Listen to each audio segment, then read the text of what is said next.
Wakalkan medai semak daurah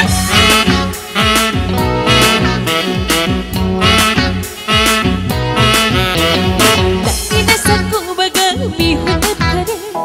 Daki wakalkan medai semak daurah Ika-ika kang dere Wang sup-sup pire Bang may makakang dere Nangon dalam pala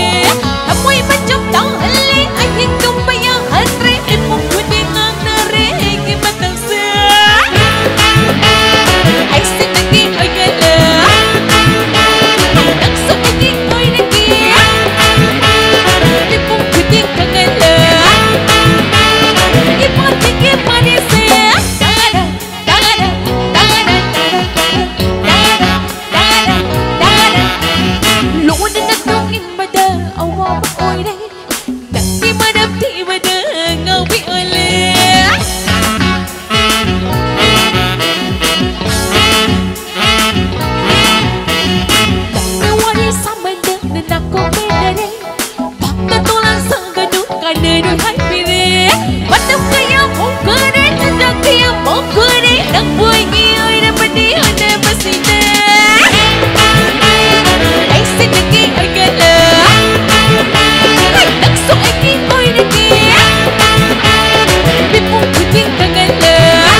ba kayong tayo ka na nabuting ba nga mayigi